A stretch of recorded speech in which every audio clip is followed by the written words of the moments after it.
The storm clouds bruised the sky over the vast expanse of Westeros, painting the horizon in shades of deep purple and steel gray. A biting wind roared over the battlements of 1,000 keeps, moaning through arrow slits and whistling past turrets. Far to the north, beyond the reach of friendly kings and queens, the wall, ancient and imposing, stood for thousands of years as the final sentinel of the realm, separating the living from the frozen wasteland beyond. Men of the Night's Watch guarded it night and day, rarely glimpsed and seldom considered by the lords and ladies of the Seven Kingdoms. Yet in that fateful year, when rebellion rocked the Iron Throne and armies marched beneath their banners, a crack appeared at the heart of that mighty ice edifice. A crack that would widen, a crack that would shake the land from the shivering sea to the sunset sea, and a crack that would haunt the living long after. Dawn broke with a dull, hopeless glow on the day the wall finally fell. It began without ceremony or witnesses of note, only a half-dozen black-clad brothers who stood watch at the top of the ice ramparts, half asleep against the swirling gales. The day was cold, so cold that each breath felt like a knife to the lungs, so cold that the men's eyelashes froze, and so cold that a thin sheet of ice formed on every metal buckle and ringlet of chain. A shadow moved on the horizon beyond the haunted forest, a slow creeping shape that could have been nothing or everything. One of the watchmen pointed, a gloved hand shaking as he tried to rouse his companions from their bored stupor. No horn sounded at first. No alarm was raised. Just a man's breath hitching in his throat and the faint recollection of an old story told by a half-mad ranger who never returned from his final trip into the far north. Hours later, as the meager sunlight climbed higher, the wild wind shifted. It began to groan, a tortured whine that worked its way through the fissures in the ice.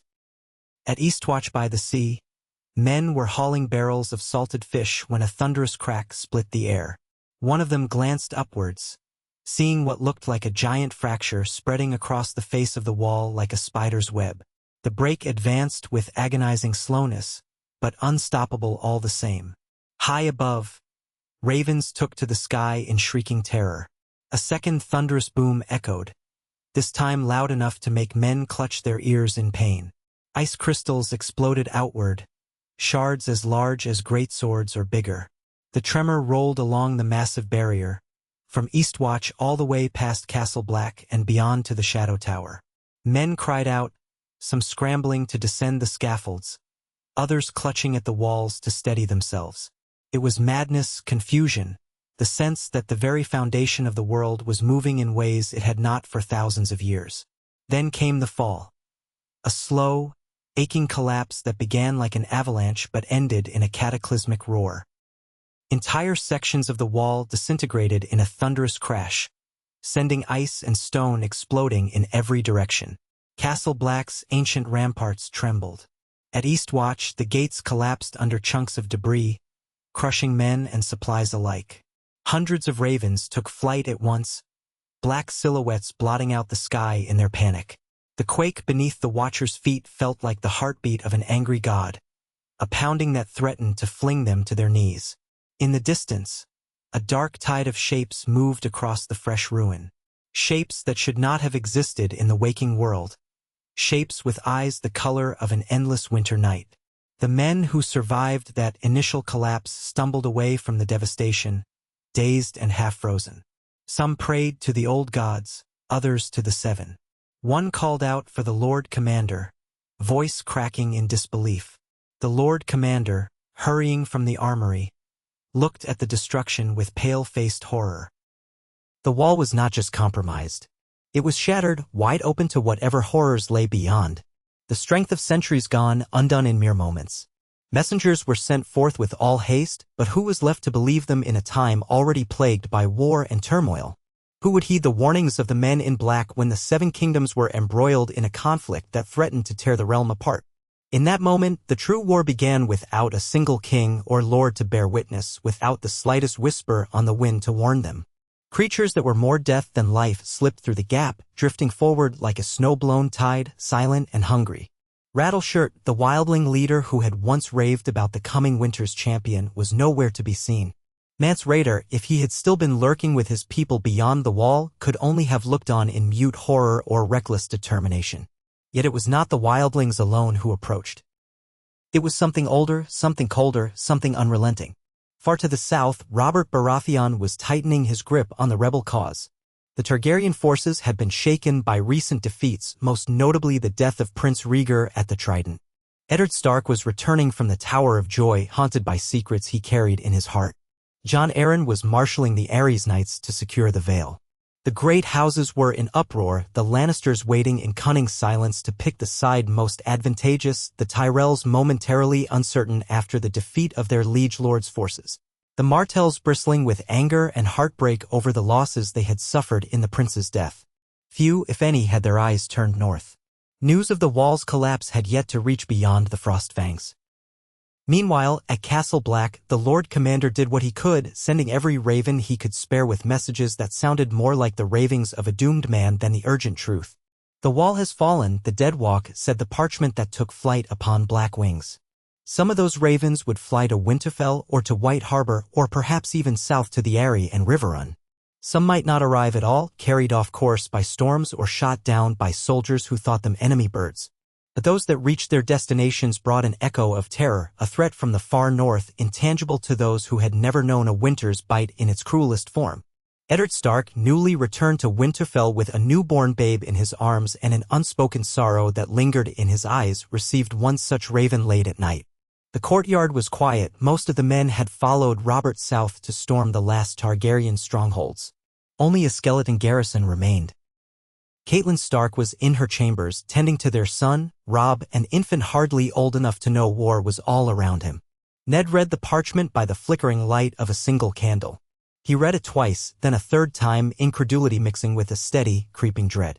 The letter claimed the wall was gone, destroyed. That the others, mythical beings from old Nan's stories, were now unbound. His mouth went dry. He had grown up hearing the tales. All Starks did. He wanted to dismiss it as a wildling trick, yet something in his bones told him there was more truth in this message than any would like to believe. With the realm still embroiled in Robert's rebellion, Ned knew that summoning help to the north would be near impossible. The lords of Westeros were tired of war or deep in the throes of it, but they would not heed the call of a man who had just thrown in his lot with a rebellion against the crown. And if the ravens had indeed flown far and wide, who would believe such a story? The realm was used to tales of the Night's Watch as a place of criminals and exiles, men prone to flights of fancy.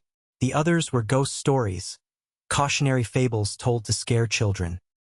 He burned the letter in his chamber's hearth, but the memory of it scorched the inside of his mind.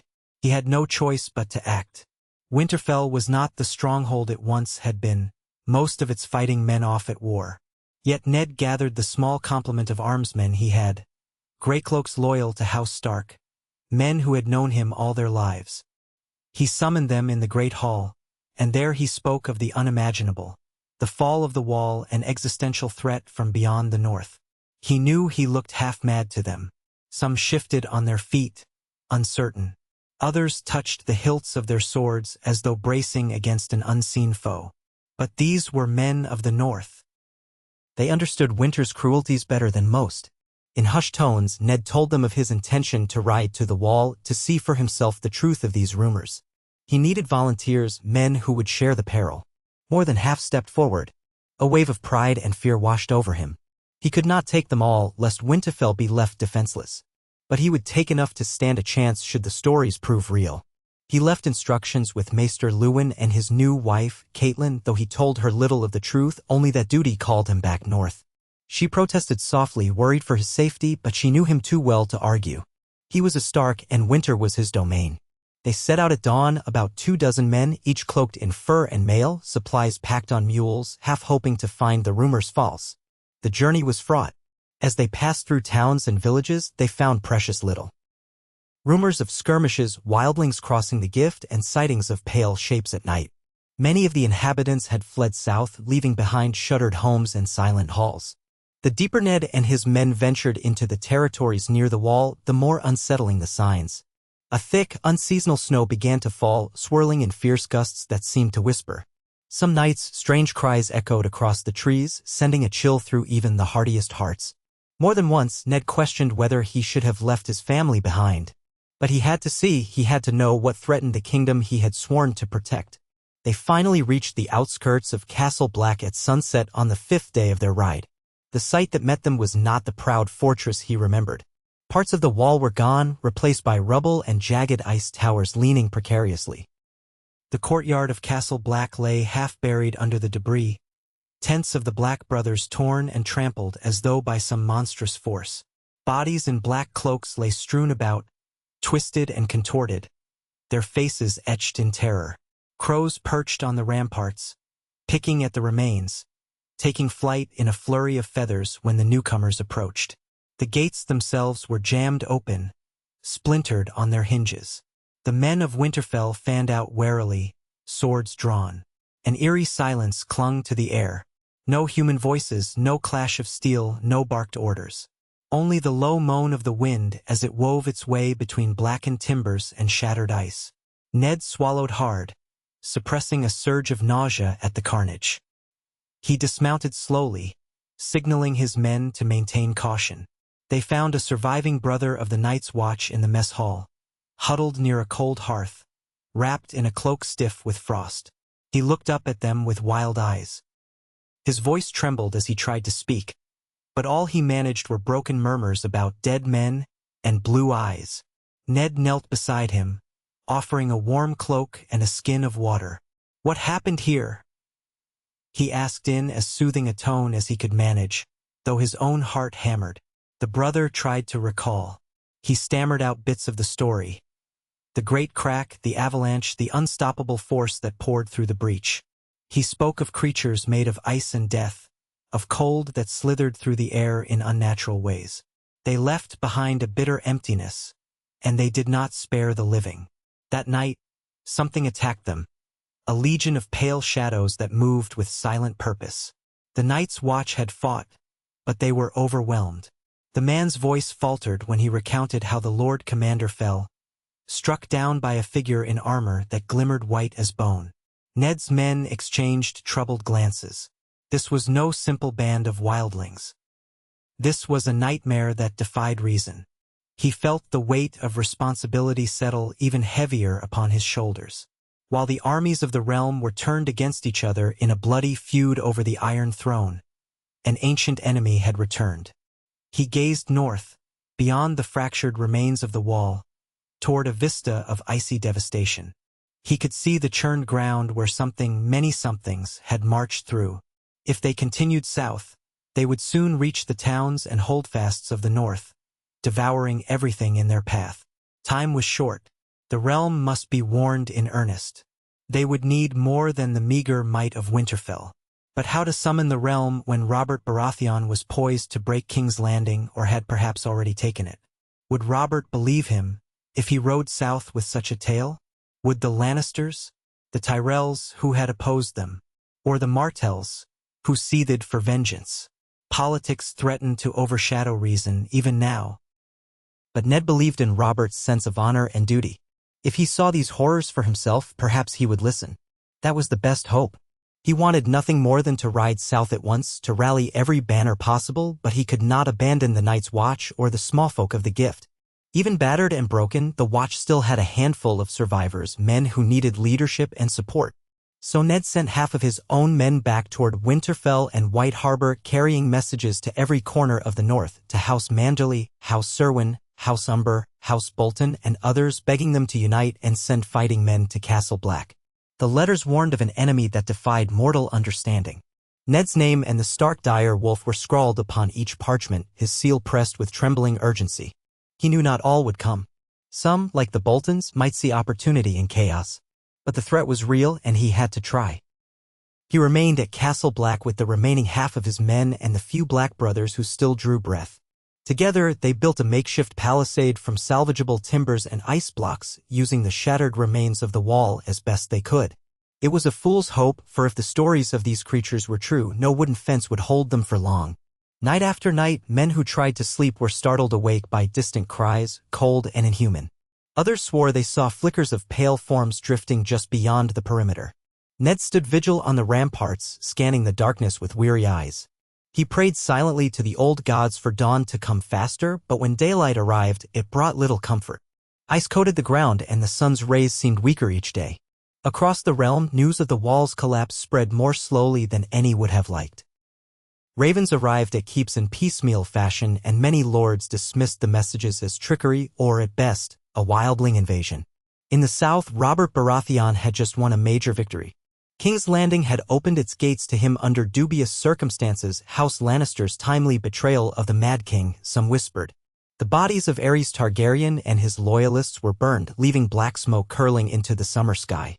In the aftermath, Robert was hailed as the new king by many. But the cost had been great and the kingdom reeled from the slaughter. It was at this precarious moment, when the Iron Throne still smoked from Dragonfire, that the first ravens from the north arrived. Stannis Baratheon, ever rigid and dutiful, received one such raven at Dragonstone. He studied it with a grim expression before presenting it to his elder brother. Robert read the letter and barked a laugh of disbelief. "The wall is gone," he repeated. "Gone? Gods be good, this must be a jest. The Night's Watch is compromised by criminals and turncloaks." But Stannis only leveled him with a stern look, insisting that multiple ravens carried the same message to multiple lords. It was too elaborate for a joke. And the letter bore Ned Stark's own words. Robert frowned, remembering the friend he had once considered a brother. If Ned Stark said the realm was in danger from the north, then Robert could not ignore it entirely. Yet the war had just ended, the crown was in disarray, the coffers nearly empty.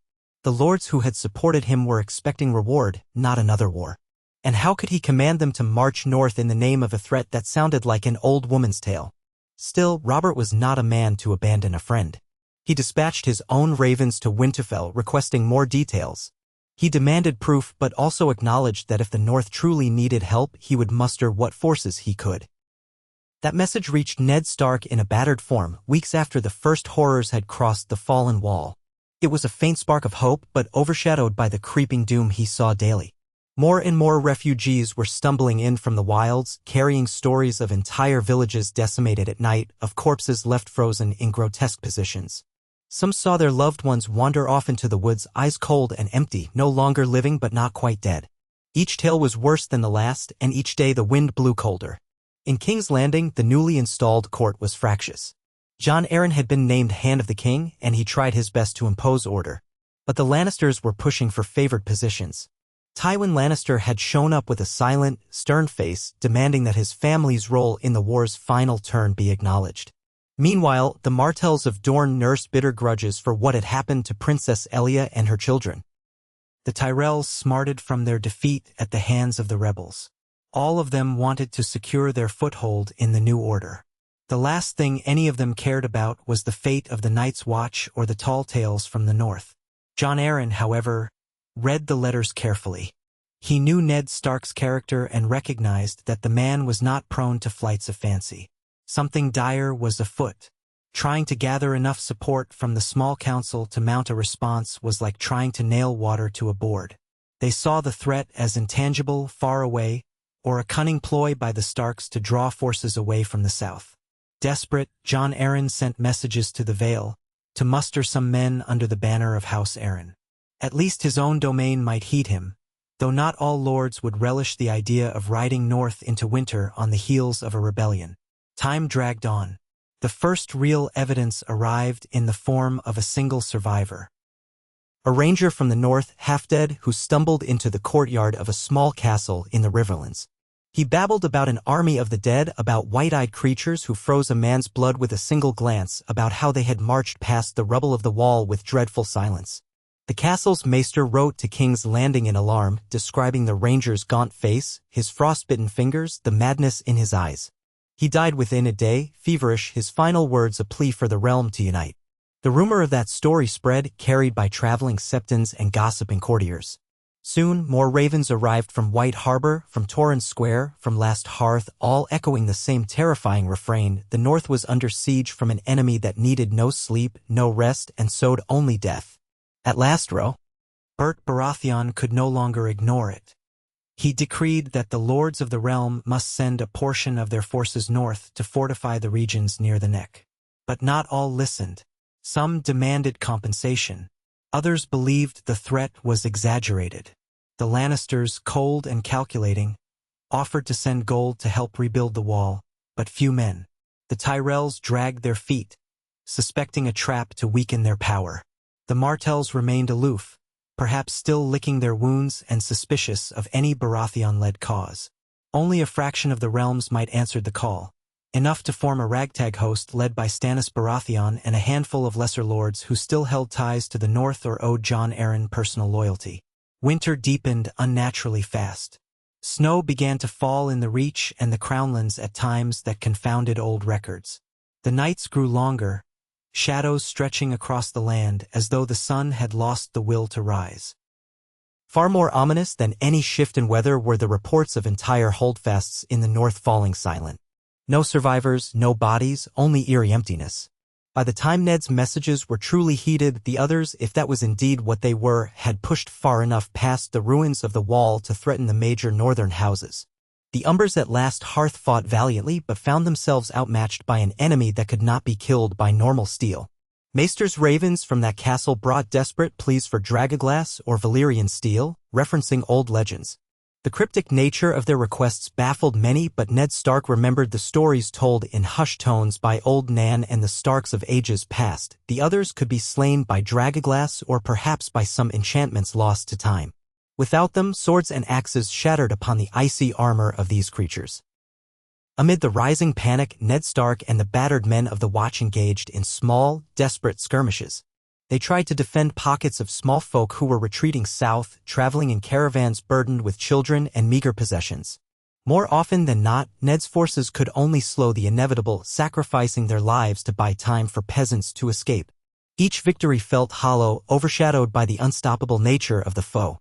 Once, during a night raid, Ned found himself face to face with an other. He saw its pale, almost translucent skin, the faint shimmer of moonlight reflected off its icy contours. Its eyes glowed a quiet, eerie blue. The cold that radiated from it was no ordinary chill, it felt like a malevolent will pressing against his bones. He struck out with his sword, but the blade froze on contact, and he barely managed to dodge the other's counter-move that shattered the steel. Had a companion not hurled a torch at the creature, distracting it enough for them to flee, Ned might have died that night, or worse, risen as one of them. That close call left him shaken, more determined than ever that the realm had to unite. Yet each passing day, the others advanced another league or two, bringing storms that slowed any army or messenger bird. It was as if they carried winter with them, an endless night creeping across Westeros. Eventually, the ragtag host from the south began to arrive in the northern lands. Stannis led a column of Baratheon men, their banners snapping in the icy wind. Lords from the Vale brought knights and archers, while smaller retinues from the Riverlands trickled in under the leadership of a few bold knights who believed the letters they had received. Not nearly enough to face an otherworldly threat, but all who came were greeted with grim relief by the Starks and their northern bannermen. Robb Stark, still a babe in arms, hardly comprehended the chaos that churned outside the walls of Winterfell. Catelyn watched with quiet dread as the fortress prepared for a siege unlike any known in living memory. They stored grain, salted meat, filled cellars with water. The blacksmiths worked day and night, forging spearheads in the hope that sheer mass might slow the enemy. The old crypts beneath Winterfell gave her nightmares, though she would not voice them. Some nights, she jolted awake, sure she heard something stirring down there in the cold darkness. She feared a time might come when even the dead would not rest easy. Reinforcements or not, the North needed more than steel. They needed knowledge. Jon Arryn scoured the Red Keep's libraries for records on the Long Night, the ancient war that had once nearly destroyed the world. The texts were fragmentary, but some references pointed to the Children of the Forest and their dragonglass daggers, to certain wards and spells that the first men used. Convinced of the gravity, Jon Arryn tried to petition for an alliance with the surviving Targaryens, namely Viserys and the infant Daenerys, who had escaped across the narrow sea with a few retainers. Rumor said they had taken refuge in the free cities. He feared the realm might need every resource possible, including any lost knowledge the Targaryens possessed about dragons or dragonfire. But Robert's hatred for the Targaryen name was still raw, and the notion of bending the knee in any way to that bloodline ignited his temper. The city still reeked of ashes from Aerys' downfall. Despite Robert's reluctance, the dire nature of the threat eventually forced him to concede that even a Targaryen might have something of use. He gave a grudging nod for emissaries to be sent across the narrow sea, not to treat with Viserys as a king, but simply to request assistance against a foe that threatened everyone, Targaryen or Baratheon. Whether such emissaries could find the exiled children or whether the exiled prince would even be inclined to help remained uncertain. Perhaps any chance of alliance had died on the Trident with Rhaegar or in King's Landing with Elaya's children. Weeks later, Robert Baratheon himself headed north from King's Landing, leading a second wave of reinforcements. Though he was a robust figure, kingly in demeanor, the strain of the war weighed heavily on him. He had gained the throne through rebellion but now found himself faced with a threat that made his victory seem hollow. The Iron Throne might become meaningless if the land itself fell to eternal winter. His thoughts drifted more than once to memories of Rhaegar Targaryen at the Trident, how he had hated him for supposedly kidnapping Lyanna Stark. But an unsettling pang of regret flickered when he considered that Rhaegar had reportedly been a learned man, more interested in prophecy and the deeper mysteries of the world. Was there some chance Rhaegar might have known something about this threat? A fleeting thought, quickly dismissed as he barked orders to the men. He arrived at Winterfell to a grim welcome. Even the hot springs that warmed the ancient castle could not dispel the chill in the air. Ned Stark, thinner and grayer than Robert remembered, greeted him with solemn respect, ignoring protocol to clasp his friend's hand with the desperation of one drowning. "You came," Ned murmured, as if he had half expected to face the end of days alone. "I did," Robert said, voice gruff. "Told you before, didn't I, that I'd never abandon you if you needed me?" The words sounded like an echo from simpler times when the two of them planned the rebellion and dreamed of a better realm. In the courtyard, Robert surveyed the meager forces. A sorry sight, men with hollow cheeks, battered armor, and a haunted look that spoke of too many knights facing terrors beyond understanding. Those knights and soldiers who had never seen the others scoffed at first, expecting to fight wildling raiders. But the hush in the courtyard, the warning in the eyes of the survivors, told them otherwise. The wind howled, cutting through the thickest cloak as if mocking their illusions of safety. Every day, outriders brought reports of new atrocities. The others were moving methodically, circumventing strongholds when they wished, vanishing into the snow when pursued. They were not mindless. They were cunning, and they had no fear of death. Corpses rose to join their ranks. Some said the Night King walked among them, or something even older and more sinister. Stories multiplied faster than ravens could fly. Morale teetered on the edge of despair. But war had not yet begun in earnest. The others seemed to be biding their time, gathering their strength, or perhaps waiting for the nights to lengthen further. Ned and Robert decided on a plan. They would gather the bulk of their forces at the last hearth, along with as many supplies and able-bodied men as they could muster. They would attempt to hold there, forcing a direct engagement. If the ancient seat of House Umber fell, the path to Winterfell would be open. So the men marched, a ragged column of banners that once had been enemies, now bound by necessity. Baratheon stags, Stark direwolves, the Moonan falcon of House Arryn, and lesser sigils fluttered in the biting wind. The roads were treacherous, blocked by snowdrifts. As they traveled, they passed abandoned homes, the remains of villagers picked clean by crows. Once, they found a circle of bodies arranged in a grotesque spiral, a pattern that sent shivers down every spine. When they reached the last hearth, they found it under siege. The others had surrounded the fortress in the dead of night, their silent ranks glimmering like an endless field of ice beneath the moon. The Umbers were holding out but barely, their walls coated in black ice, pocked with arrows that had done little. Fires burned along the ramparts, an attempt to keep the foe at bay. As the southern host approached, the others withdrew as one, fading into the swirling snow, leaving behind an eerie stillness. It was not a retreat of fear, but a calculated movement. The watchers on the walls cheered at the arrival of reinforcements, though their cheers were muted by exhaustion and relief. Robert and Ned raced inside to confer with Lord Umber, an older man with a voice like a thunderclap. He had lost half his men to the first assault. Some had simply vanished, abducted into the storm. He reported that the creatures tested the walls each night, searching for weakness. Normal weapons did little more than inconvenience them. Only fire or dragonglass, of which they had precious little, made a difference. Worse, the Whites' reanimated corpses assailed them in waves, unstoppable until burned. The supply of pitch and torches was running low. Robert called a war council that evening. Lords and knights gathered in the Umber Great Hall, which stood mostly intact despite the horrors outside. Long tables were set up, piled with whatever scant food remained. The lords traced out maps on a frost-covered table, studying the topography. Some argued for a retreat back to Winterfell to entrench behind its walls. Others insisted on holding the last hearth, citing that giving up more ground to the others would only strengthen them. Robert demanded solutions, his booming voice echoing in the hall. Ned suggested they send riders to the coast to see if the others approached by sea or if the ports remained open for trade or reinforcements. Stannis urged them to forge more dragoglass weapons if they could find any obsidian, but the north was not known for such resources. A handful might be found at places rumored to have volcanic activity, but that was in the deep south or across the sea. Night fell as they debated, and with it came a sudden hush. A horn blew once from the walls, then twice. Men leapt to their feet, reaching for weapons. A third horn blast never came, but the silence that followed was more terrifying than any sound. Robert and Ned rushed out, cloaks billowing behind them as they ascended the steps to the ramparts. There, across the snowy plain, an army of white moved like a singular entity, eerily quiet. Thousands, if not tens of thousands, of whites, pale and grotesque, marched in lockstep. Interspersed among them were taller figures with glimmering pale skin and ice-forged armor. The others. Torches flared along the wall.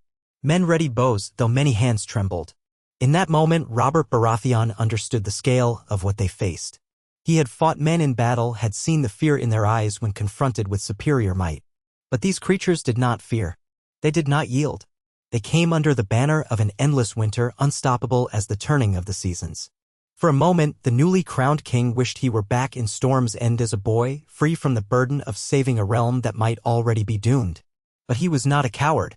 He had faced dragons of a sort when he took the throne. He would face these demons from the cold as well. The siege began at once, without a cry or call. The horde surged forward. Archers loosed arrows, some flaming, which lit small pockets of the undead. A few fell, but many more pressed on. Siege ladders of ice were hoisted by tireless hands, banging against the thick walls. Men poured boiling oil and pitch, the screams of burning whites filling the air with a sickening stench. Above the fray, the others observed, stepping delicately across the field, unaffected by the swirling chaos. When one of them raised what looked like an icy blade, the wind shifted, howling with renewed force, blowing out torches along the ramparts and plunging entire sections of the wall into darkness. Ned Stark fought side by side with Robert that night, each of them leading small detachments of men to reinforce weak points. Robert wielded a massive warhammer that had once crushed Rhaegar Targaryen's chest. Now it proved nearly useless against the others, but devastating enough against whites. Ned had lost his normal sword to an other's freezing aura days before, so he carried a longsword of castle-forged steel. It held barely, though with each clash he felt it weaken. Men died all around them. Some found themselves separated and dragged into the darkness. Others slipped on the icy battlements and fell screaming onto the whites below, who tore them apart with cold, relentless hands. At the rear of the battle, Stannis Baratheon led a contingent trying to keep fires blazing, ordering men to hurl flaming arrows and pitch. The barricades of flames slowed the undead, but eventually the cold overcame even that. Hour after hour, the defenders fought in a primal struggle until the horizon turned pale with the first glow of dawn. The others, as though commanded by an unheard signal, fell back. The whites shambled after them, leaving behind hundreds of their own, though many began to writhe again when the cold wind passed, reanimating unless they were thoroughly burned. In the light of morning, the cost was horrifying.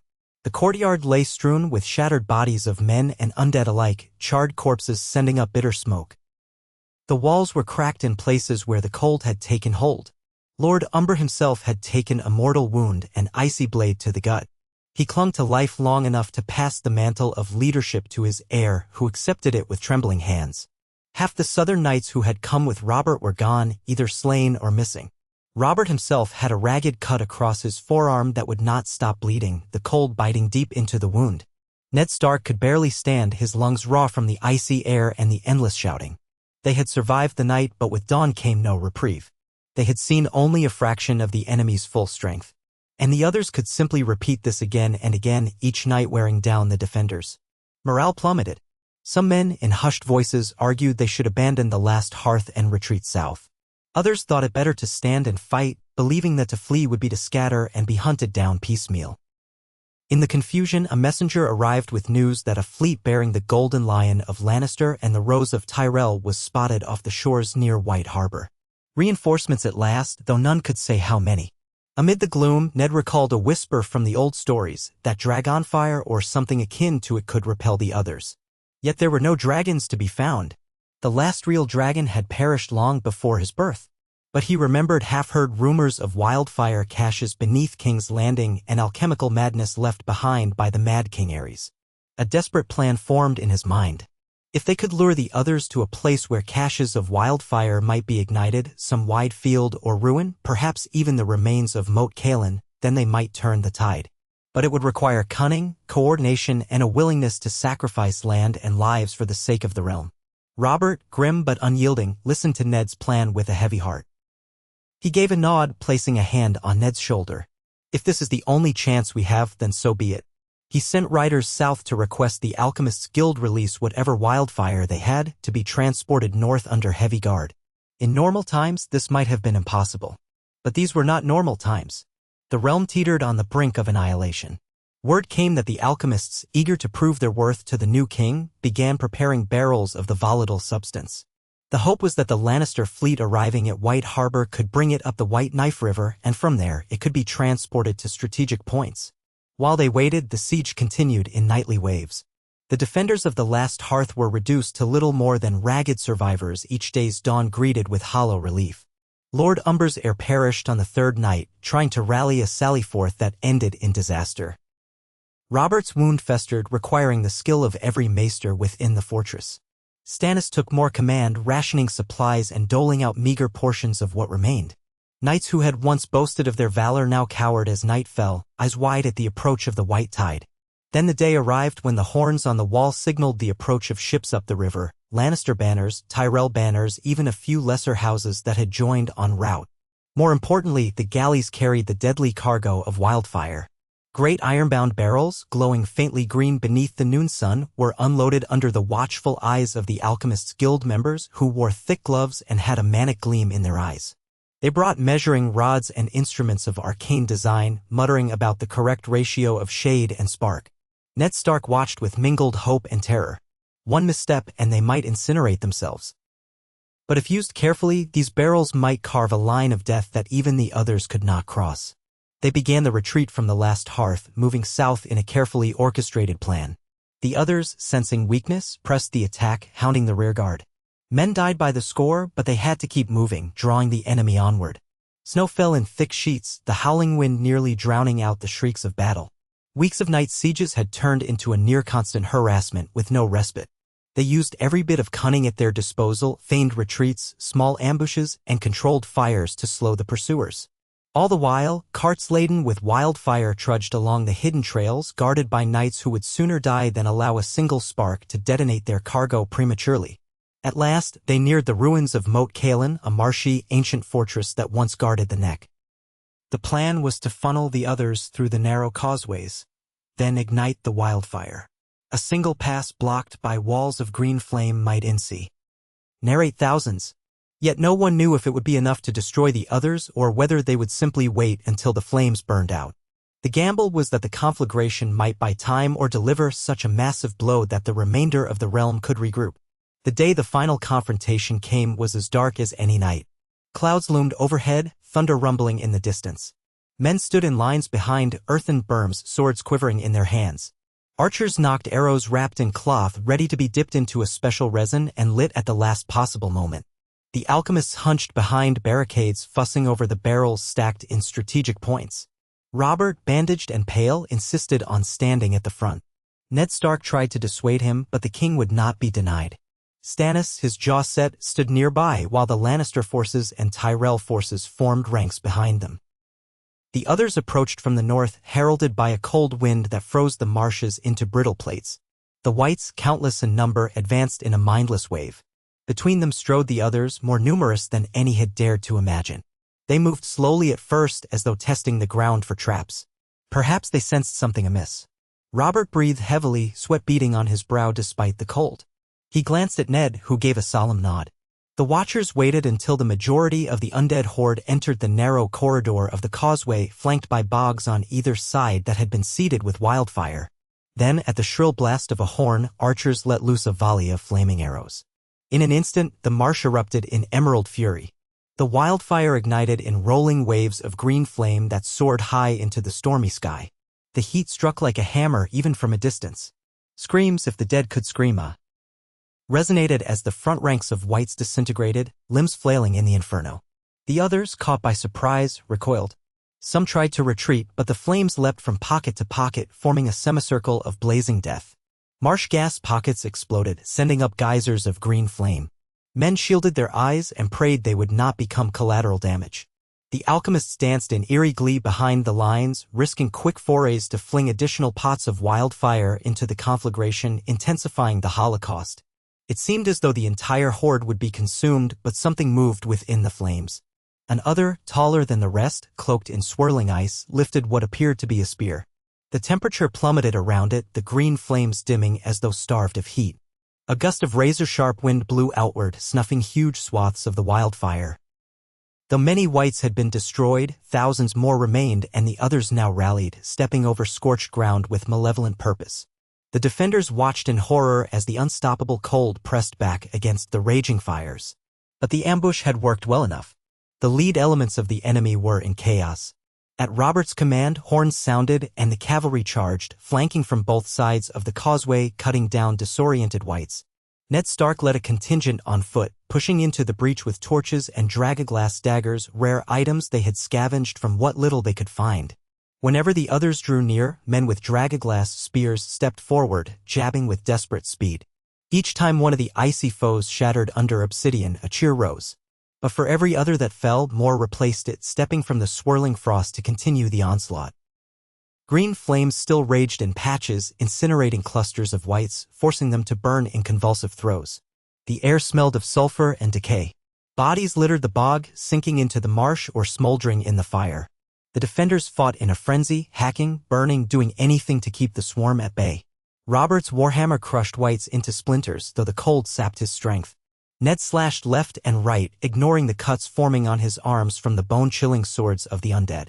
Even the Lannisters and Tyrells, once so haughty, now fought side by side with northern men, forging a kinship in blood and horror that politics could never duplicate. Slowly, the battle turned. The others had not expected such a cunning trap, and many of their strongest warriors lay in pieces, courtesy of Dragaglass or the Inferno. Whites continued to swarm, but the defenders pushed them back toward the pockets of wildfire, corralling them into the flames. Some knights even laughed in manic relief as they realized the impossible might be happening. They were winning. Then the tall other, the one that had partially quelled the fire with its frigid aura, strode forward again, raising its spear. A swirl of snow and wind coalesced around it. Robert saw the threat and roared, charging with his warhammer raised. He struck in a mighty blow. The spear collided with the hammer, and a blast of cold exploded outward, staggering them both. Robert pushed on, striking again with all his might, but the other moved with inhuman grace, twisting aside and launching a counterstrike that cut a deep slash across Robert's chest.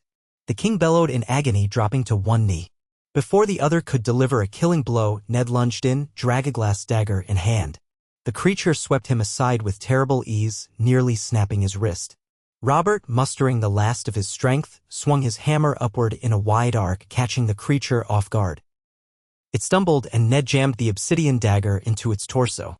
A shriek like 1,000 knives cutting ice pierced the air.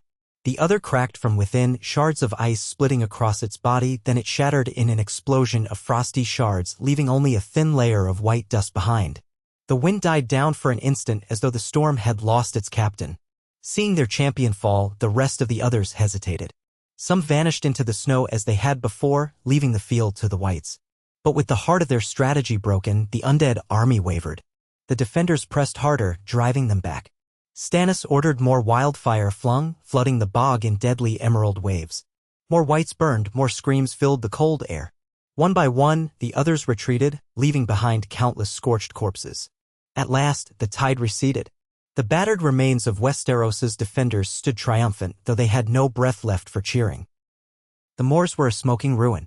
Bodies lay in heaps, some still twitching with residual undeath until a torch or dragonglass blade found them. The worst was the moaning of the wounded, those missing limbs or dying from frost-laced wounds that no maester could likely heal. Robert collapsed onto the muddy ground, blood-staining his fur-trimmed cloak. Ned dropped to his knees beside him, calling for a maester. Robert's eyes fluttered open. "Ned, did we do it?" he asked, voice weak. Ned nodded, his throat too tight for words. All around them, men sagged in exhaustion. The others had not been entirely destroyed, they would surely regroup, but a major blow had been dealt. Moat Caelan's bogs and the wildfire trap had saved the realm from immediate devastation. Perhaps they had bought enough time to rebuild, to unite the realm properly, and to learn the secrets needed to defeat this enemy once and for all. The day dawned gray and cold, the sun pale behind thick clouds. Surviving soldiers tended to the wounded while pyres were constructed for the dead.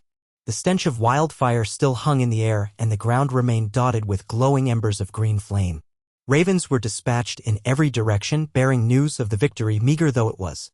They also carried urgent pleas. The threat was real, the threat could be fought, but it was not ended. The entire realm must stand together. The Great War had only just begun. In the days to come, word of the partial victory at Moat Cailin spread, heartening those who feared all was lost. The Lannisters seized the moment to proclaim their role, hoping to solidify their position at court. The Tyrells, seeing the devastation, became more willing to send aid. The Martells, hearing the echoes of a fight that transcended old grudges, remained cautious but might yet be swayed. Each house weighed the cost of ignoring the true war in the north. And across the narrow sea, there were whispers that Viserys Targaryen had received news of a darkness stalking Westeros.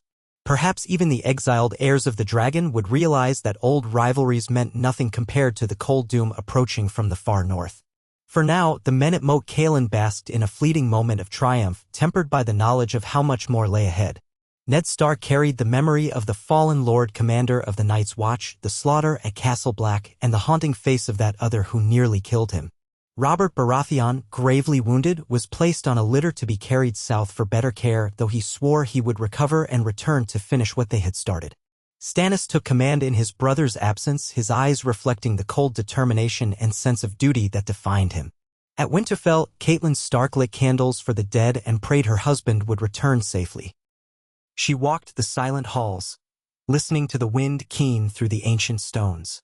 Down below, in the crypts, the statues of long-dead Starks seemed to brood, as though waiting for the day they would be called to stand vigil against the final winter. Some said the old kings of winter would rise if the north was in peril.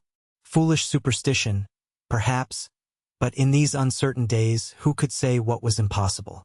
High above, the crows circled, cawing in the aftermath of battles too numerous to count.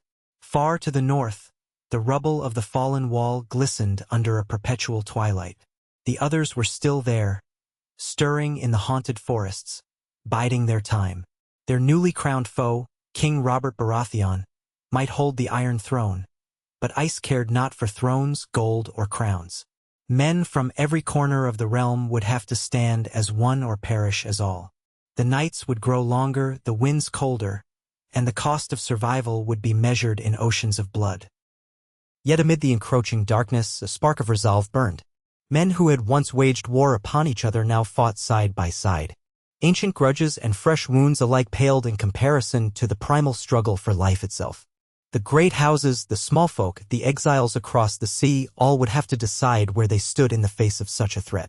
Alliances once deemed impossible might form, and secrets once kept locked away might surface. For the next storm on the horizon was one of ice, and it would not be kept at bay by steel alone. Even in the dread of approaching winter, hope lingered in small acts of bravery and sacrifice. A mother's prayer in a cold bedchamber, a soldier lighting a torch in the darkest hours, a wounded king refusing to abandon his people. And there, in the stillness of the marsh, the green embers continued to flicker. They were a testament to mortal defiance, a reminder that even the oldest of evils could be hurt, if not yet destroyed. The war was far from over, but for that moment at least, the living had not yielded. In every corner of the Seven Kingdoms, the question echoed, would it be enough? As dawn broke again over a world changed forever, one thing was certain: the wall had fallen during Robert's rebellion, and the clash for the Iron Throne paled against the fury of the true war to come. Winter had arrived with a vengeance, and the old songs of ice and fire were no mere tales. They were a prophecy unfolding, a crucible in which the fates of kings and commoners alike would be forged. And in that crucible, only unity, courage, and a willingness to face the nightmare would see the living through the long night. In the smoke-filled aftermath of the battle at Moat Cailin, the men who had survived stood in silence among the steaming marshes, staring at the greenish fires that still flickered here and there, revealing scorched patches of earth. The acrid scent of wildfire hovered, mingling with the tang of charred flesh and the stagnant marsh water.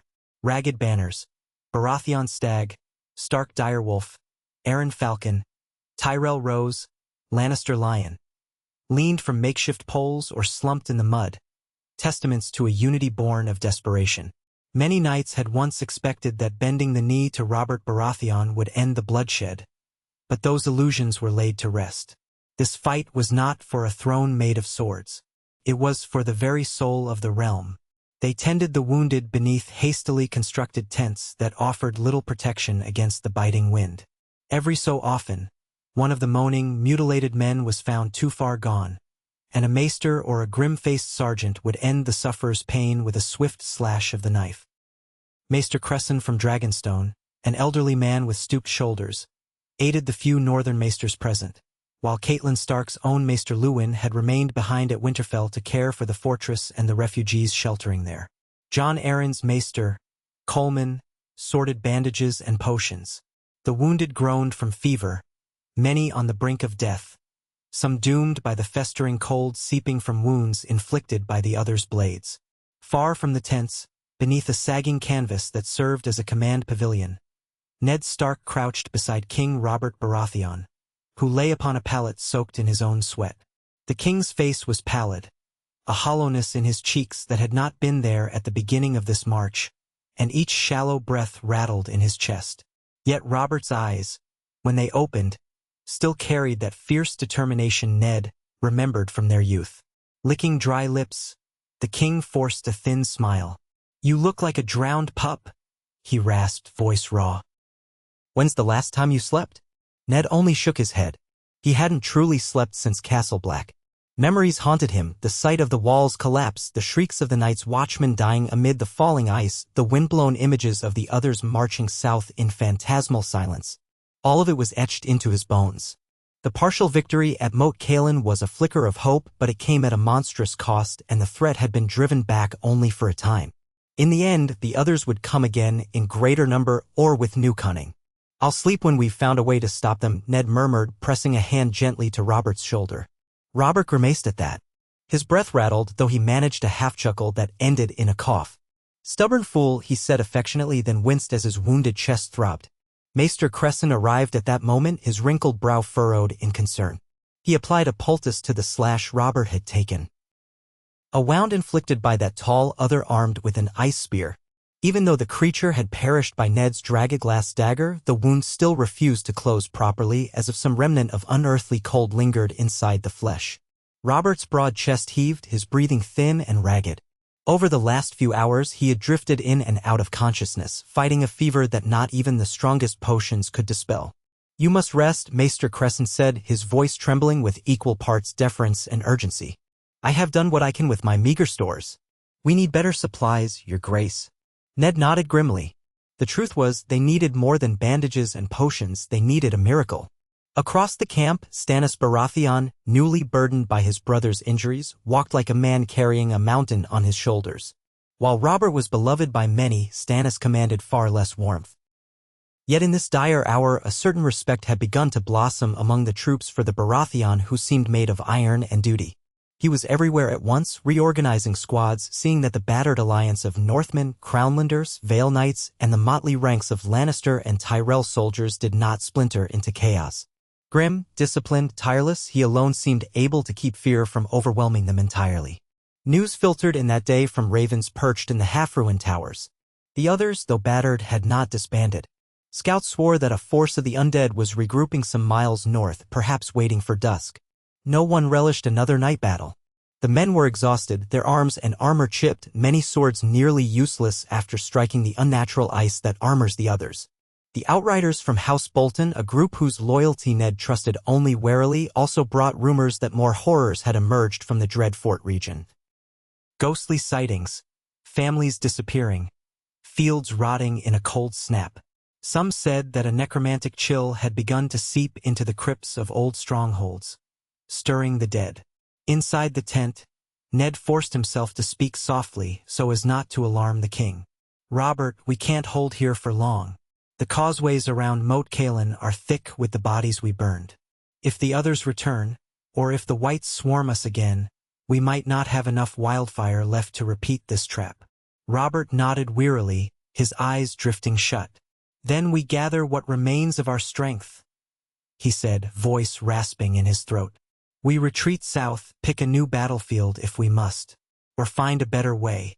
I will not let these devils roam freely." "And Winterfell?" Ned asked, though he knew the question was pointless. He would never abandon the seat of his house. Winterfell was more than stone and mortar. It was the soul of the North. And his family, Catelyn, Robb, and the new babe he'd brought home, who was his nephew by blood even if few knew the truth, remained there, praying for his safe return. If the others ravaged Winterfell, the North would shatter. He refused to envision that future. Stannis's voice sounded from outside the pavilion. Moments later, he entered unannounced, the swirl of cold air heralding his arrival. His dark hair clung to his brow, wet with either sweat or melted snow. Ice crystals clung to his cloak.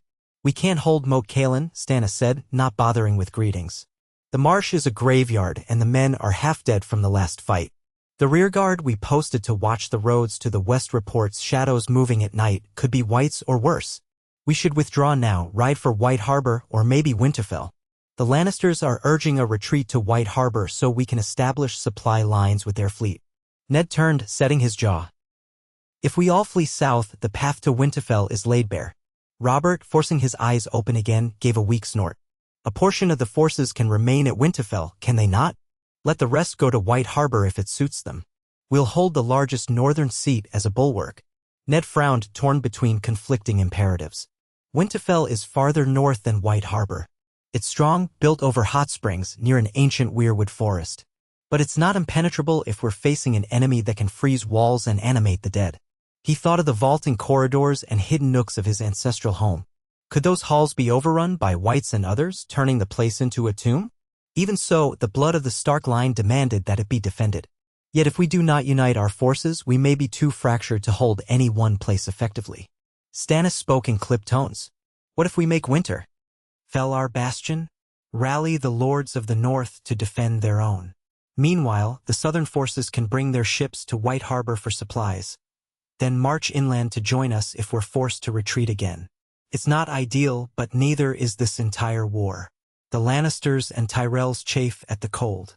Many are already cursing they ever came north. But they've seen the threat firsthand. Few are eager to face it again without good reason." A flare of anger lit Ned's eyes, though he tried to keep it in check. "They must see reason. If we break apart now, the others will pick us off piece by piece." "Agreed," Stannis said, his mouth set in a hard line. "But the Lannisters claim their presence here is a courtesy, not an obligation. The King's War is done, they say. They want to hold White Harbor and the Neck, a more defensible position, while we do the brunt of fighting." The scorn in Stannis's voice was plain. Ned inhaled, steadying himself. "Then we must persuade them otherwise." Tywin Lannister is not a man easily swayed by words. Perhaps gold or the promise of future advantage might keep him from withdrawing his forces entirely. Or perhaps shame. They cannot be ignorant of what we face after the battles they've witnessed. Robert, listening, gave a soft grunt. "I'll speak with them," he said. "If I can't stand, I'll have them come in here. King or not, I won't let them abandon the realm to icy ruin." Tywin wants to keep his precious family close to power. Remind him that if the dead sweep across the north unchecked, the next place they'll visit is the Westerlands. Stannis inclined his head curtly. "Very well. We'll arrange a war council once you're strong enough. In the meantime, the alchemists want to gather any remnants of wildfire from the field. It's too dangerous to leave stray caches near the marsh. One stray spark could set us all aflame again. We'll be on the march soon, so better to secure that supply." With that, he left the pavilion as abruptly as he'd entered. Ned watched him go, thinking that Stannis would make a formidable commander if people could only look past his austere demeanor. Then he glanced back to Robert, who had drifted off again, mouth half open in a shallow slumber.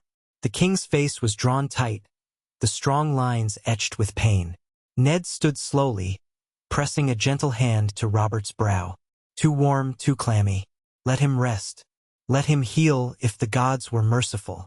Turning, Ned left the tent to see what could be done beyond. Outside, the encampment stretched in a chaotic sprawl. Men huddled in small clusters around faint cooking fires.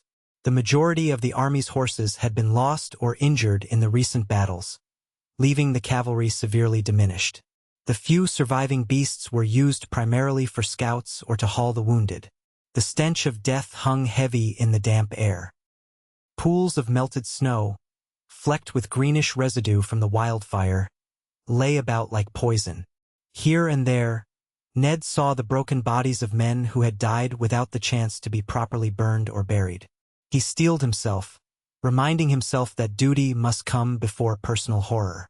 Striding through the camp, he stopped to speak with the men who wore Stark livery, those who had followed him from Winterfell. Their eyes lit up at his approach, a fleeting spark of hope amid the gloom. For House Stark was as old as the North itself. Many had grown up hearing stories of Ned's father, Lord Rickard, and his legacy. One grizzled soldier tugged at his cloak. "My lord," he said hoarsely. "My nephew's missing. He was on watch last night. We found his sword near the swamp, but no sign of him." Ned's heart sank. Another soul lost, likely dragged off by some white or worse. "I'm sorry," he replied softly. "I'll send a patrol to search once the sun's higher, though with these overcast skies I can't promise much light. If he's gone, then I promise you we'll see to it that the others don't take more." The soldier nodded, tears glistening in his weathered eyes. "We're with you, my lord. Whatever you command." Ned thanked him and moved on. The next cluster of men included some from the Vale, sworn to Jon Arryn. They bore the Falcon and Moon sigil with pride, though their numbers were decimated by repeated skirmishes. One young knight, hardly more than a squire, stepped forward with trembling lips, eyes bruised by sleepless nights. "Lord Stark," he said, "if the next battle is as fierce as the last, do we truly stand a chance?" Ned set a hand on the youth's shoulder. "We do, as long as we stand together." The words felt hollow, but he tried to force sincerity into them. To speak otherwise would be to surrender hope. He continued through the winding paths of the camp until he reached a small ring of tents near the southern edge. There he found Cersei Lannister, dressed in a heavy cloak trimmed with golden fur. She stood with Jaime Lannister and a handful of her personal guards. The queen's face was pale, her hair piled high in intricate braids now dulled by the damp weather. Spotting Ned, she inclined her head stiffly, no warmth in her green eyes. Jaime, wearing battered armor, gave Ned a curt nod. He looked exhausted but still managed a hint of his usual arrogant smirk. "I trust the king recovers?" Cersei asked in a neutral tone. "As well as can be expected," Ned replied, matching her formality. "When he's stronger, he'll want to convene a war council." "He's too stubborn to die," Jaime remarked, running a gloved hand through his golden hair. "Though if the others keep coming, we may all be dead before we can even crown the next king." Cersei's lips tightened. "We have lost good men here. Lannister men. I do not care for this climate or these conditions." Her gaze swept the mud, the tangle of corpses not yet cleared from the fields. "But Tywin insists we must remain." Ned allowed no emotion to show, but he was surprised to hear she admitted that her father had overruled her. "We all have lost good men," he said quietly. "And we'll lose more if we don't stand together." She lifted her chin, eyes narrowing. "We stand with you, Lord Stark, and with the king. But we are not limitless in resources. The men are near mutiny. The gold we brought can pay for supplies, but what good is gold if there is no safe road to bring them from White Harbor? We have done our part. We might do more if my lord father deems it wise." Ned gave her a cool nod, then turned to Jaime. "Will you ride with us if we move north to Winterfell?" Jaime shrugged, glancing at his sister. "We'll see. I do as my father commands and as the queen wishes. I'm not eager to dance with those ice demons again, but I will if commanded." Ned fought back a scowl. He tried to remind himself that even reluctant help was still help. "Very well. I'll tell Robert that you await Lord Tywin's decision."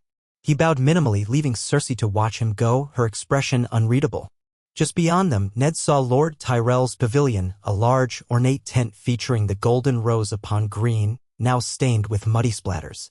Mace Tyrell, encumbered by layers of velvet trimmed with fox fur, stood outside in the drizzle, frowning at the bleak landscape. A group of Tyrell knights conversed in low tones. They wore resentment plainly. They had lost many men in the last fight, men unaccustomed to the brutal northern cold, men who once believed all their real battles had ended at the Trident or at King's Landing. Seeing Ned approach, Mace Tyrell's expression fluttered between courtesy and weary anger. "Lord Stark," he began, forcing a bow. "I suppose we are truly in the gods' hands now. I have seldom seen anything so ghastly as that battle last night. My poor knights, half of them are laid low with frostbitten extremities. We need better shelter, warmer food. This land is savage." Ned clenched his jaw. "We have no time to worry about luxuries, my lord. The others do not care if we eat hot bread or stale crusts. Warmth is precious, I know, but we must remain steadfast. We face an enemy that will not yield. Tyrell gave a nervous sniff, as if the mention of the others chilled him further. I understand. But what of Old Town, of the Reach itself? If these monsters sweep south, our lands may be next. Should we not recall our forces to protect our homes? We'd all like to protect our homes, Ned replied curtly. The best way to do that is to stop the others before they overrun the north. If Winterfell falls, do you think the Neck will stop them? Or the Trident? They will keep marching, bringing cold and death. You saw what happened at Moat Cailin. Tyrell's jaw worked, but at length he looked away, muttering something about speaking to his captains. Ned left him to wrestle with his fears. Every day, more lords realized that fleeing was no solution. Still, it was one thing to know it. It was another to commit your men to a horror that seemed unstoppable. At the perimeter of the camp, where pickets had been set, Ned found a cluster of men gathered around a tall, slender figure. Drawing closer, he recognized Ser Davos Seaworth, the so-called Onion Knight who served Stannis. Davos was speaking to a group of archers, demonstrating how to wrap arrows with cloth to create a more effective fire arrow. By the quiet attentiveness of the men around him, Ned could see that Davos had earned respect. He was no highborn knight with a storied pedigree, but he commanded loyalty through competence and humility. Catching sight of Ned, Davos paused his demonstration and straightened, offering a bow. "My Lord Stark," he said, turning aside to let the archers resume their work. "We're trying to ensure every arrow that flies can carry a spark to these beasts, if not more." Ned gave a tired nod. "We need every advantage we can muster." "You've done well, Ser Davos." He hesitated, then asked quietly, "Stannis trusts you. You speak frankly with him, I hear. Does he have the measure of this situation?" Davos pursed his lips. "He believes the realm is in mortal peril, and that only discipline and iron will can save us. He'd march into the snows himself if need be. But no amount of discipline can conjure more men from thin air or more resources." "True," Ned said, glancing over the lines of archers, some from the Vale, some from the Stormlands. "We must rally more lords, and we might need to consider unorthodox help. The old legends mention the children of the forest. Some speak of magics that might help, or artifacts older than the Seven Kingdoms themselves." Davos looked uncertain, but he nodded. "If such things exist, time grows short to find them. I've heard Maester Luwin at Winterfell is well versed in old lore, and the Citadel at Old Town might have musty tomes. But will words on a page truly help us stand against this threat?" "Perhaps not alone," Ned conceded. "Yet the old stories say the others were pushed back once before, thousands of years ago. The wall was raised, the long night ended. If it happened then, maybe it can happen again." Davos sighed. "We can pray so. The men, they're near breaking. So many have died without even the mercy of a normal death. The whites come for them again and again. The others quell our fires, freeze our swords. Each morning, more are missing or found with eyes as blue as the winter sky." Ned's shoulders tensed at the mention of the whites' eyes. He'd seen them up close, a dead man in black who once called him brother. The memory of that sight sometimes visited his dreams, a terrible pale face with bright, inhuman eyes. "Stay vigilant," he told Davos. "And if Stannis needs me, tell him where to find me." He left the perimeter, making his way back through the labyrinth of tents. Fires crackled in shallow pits, men clustering around them for warmth. The wind gusted, bringing a swirl of snow that coated everything in a thin, icy dust. In the distance, the battered remnants of Moat Cailin's towers loomed like skeletal fingers. The boggy land around them was now an ugly patchwork of burnt ground and frozen patches, a testament to what wildfire and the others' unholy chill had wrought. Overhead, the sky was a grim swirl of iron-gray clouds. It felt as if the sun itself had been all but banished. He paused at a modest cluster of stark tents, signaled by a dire wolf banner fluttering in the cold wind. Inside, a handful of northern lords waited for him, Galbart Glover, Roose Bolton, and Helman Tallheart. They had not been present at the war councils with Robert and Stannis, but they demanded to know the plan. They were hard men, each in his own way shaped by the North. Glover's face was streaked with grime and exhaustion, yet his eyes held a certain quiet acceptance. Tallheart looked sallow, leaning on a staff with one arm bandaged against his side. Bolton's pale gaze gave nothing away. Some said the man's blood ran cold as a winter stream. Ned addressed them in a low voice. "We can't hold here indefinitely. The plan is to fall back to Winterfell. We'll fortify. We'll coordinate with the forces who go to White Harbor so that we remain in communication and can reinforce each other if needed. But if any of you have a better idea, say so. Tallheart winced and shook his head. Winterfell is better farmland, more secure. And your hot springs might prove vital if the winter grows worse. My men would follow you there. Glover pursed his lips. We'll need every able-bodied man in the region. Some of our lands are cut off by snow. But if we can gather the scattered forces of House Manderly, House Serwyn, the Serwyn's small folk, perhaps we can hold out until spring, if spring ever comes. Roose Bolton inclined his head. I have men at the Dreffort who can join us. More, if we must. The roads are perilous, but we can attempt to bring them to Winterfell. His voice was calm, almost too calm. If we concentrate our forces in one place, we risk being flanked or trapped. But if we spread out, we'll be devoured piecemeal. So the choice is simpler than we might like. Ned studied Bolton's unreadable face. We'll need your men, Lord Bolton, but do not leave the dread fort empty. We can't ignore the possibility that raiders, wildlings, or otherwise could slip through the chaos. Bolton gave a slight nod, his expression still. As you command, Lord Stark. Ned tried to ignore the creeping distrust he felt toward the man. The Boltons had a dark history. But in the face of the others, old suspicions had to be set aside, at least for now. Then gather what provisions you can, Ned said to all three. We leave when Robert is well enough to travel. It might be a matter of days. They murmured agreement and drifted away. Ned sat on a rough-hewn stool near the tent's center, exhaling slowly. If everything went as planned, a perilous assumption, they would break camp soon. They'd try to drag the Lannister and Tyrell forces with them, or at least keep them from going too far south. Then, at Winterfell, they would attempt a final stand or find a strategy to push the others back. The future felt like a swirling void. If only the old songs were clearer, if only the prophecies made sense. He recalled the words he had read once in a crumbling tome, when the snows fall and the white winds blow, the lone wolf dies, but the pack survives. He hoped that pack might be the entire realm, united as one. Night came swiftly, as though the sun had only half-heartedly risen that day. The camp buzzed with tension. Men piled what little firewood they could find, fed meager scraps to keep flames alive. The outer perimeter was lined with watchmen carrying torches and searching the darkness for the pale glow of the undead. The swirling wind brought half-heard murmurs, rattling tents, making men jump at shadows. Ned stood watch near the king's pavilion, arms folded, too keyed up to rest. Nearby, Stannis paced like a caged animal. The sounds of the wounded drifted through the night, moans that fell into uneasy silence as sedatives or blood loss claimed them. Close to midnight, the perimeter horns sounded a single blast. Men sprang into action, hearts pounding, but no second or third blast followed. Torchlight flickered as outriders approached, accompanied by ragged figures in black. Members of the Night's Watch. 2 men and a woman, cloaked and hooded, carrying a battered standard. They were ushered into camp by suspicious guards who demanded they show their faces.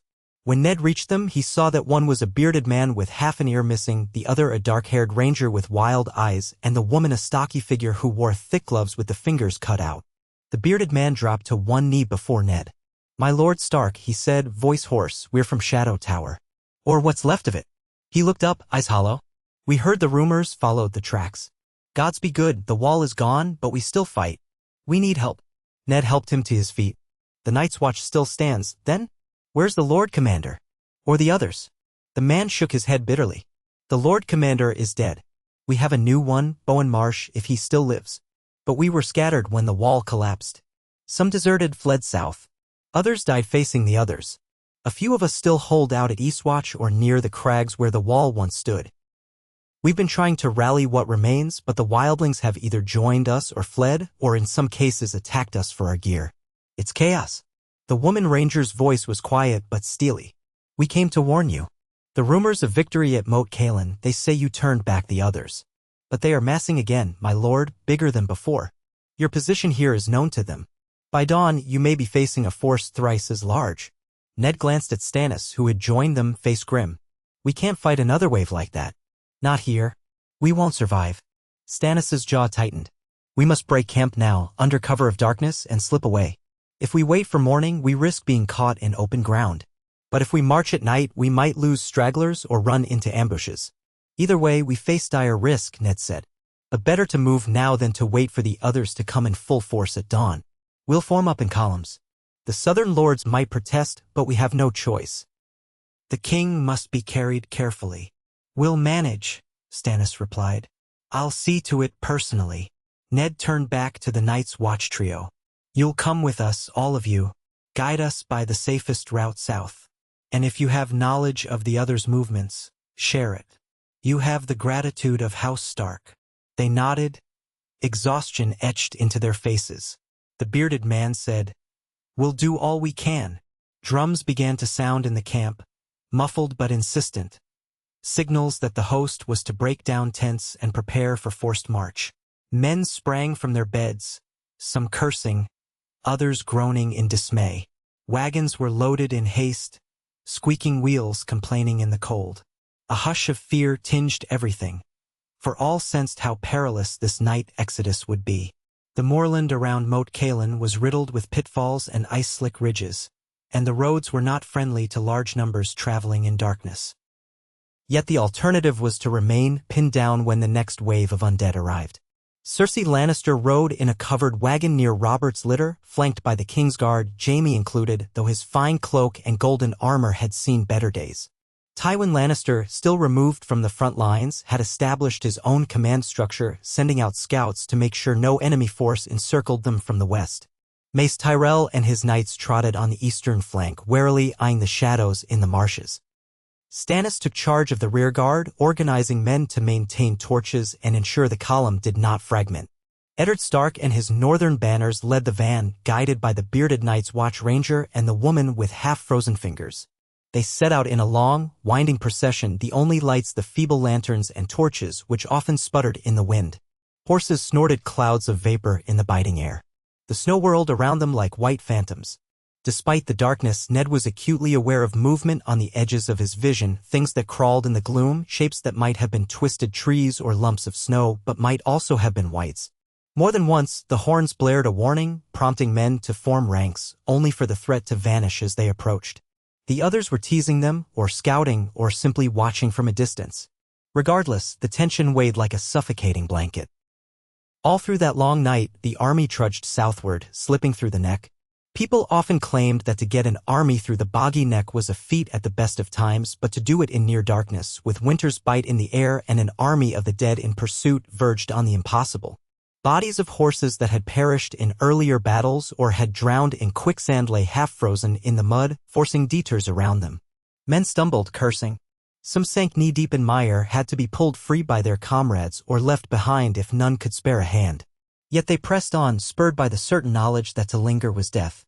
A hush hung over the marshes, broken only by the soft lapping of water against rotting vegetation and the occasional rustle that might have been an alligator or a feral dog. More than once, watchers glimpsed pale eyes reflecting torchlight among the reeds, only to see them disappear with scarcely a sound. Every nerve felt drawn tight as a bowstring. As the columns stretched, Ned rode near the front, forging a path with a combination of memory. He had traveled these parts before, though not in winter, and the guidance of the Night's Watch Rangers. One particular crossing, a half-collapsed wooden causeway, threatened to mire the entire column. Men had to lay timbers, working shoulder to shoulder to keep wagons and litters from tipping. All the while, the wind picked up, blowing in from the north, carrying the faint stench of decay and an eerie hush that made hearts pound. Torchlight flickered, shadows danced across the wide, watery expanse on either side, and a low moan echoed somewhere, as if 1,000 ghosts paced beyond the tree-line. Finally, the vanguard got clear of the causeway, and one by one, the wagons behind them inched forward. Mace Tyrell, furious at the slow pace, barked orders for his knights to push ahead, nearly causing a collapse of the makeshift bridge. Ned had to personally restrain them from surging forward. Such was the tension even among allies. Fights nearly broke out as lords demanded precedence for their men and their supplies. In the end, progress remained agonizingly slow. They traveled through the night without pause, as men do when the alternative is monstrous annihilation. By the time the sky began to lighten with a ghostly pre-dawn glow, the column had advanced enough that, in theory, the main body of the others would need time to catch up. But the question loomed, where to halt if they dared halt at all? The watchers in the rearguard reported seeing flickers of movement on the horizon whenever they glanced back, shapes that might have been entire ranks of the dead.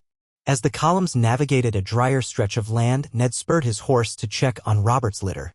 The king lay inside, still feverish, with Cersei at his side.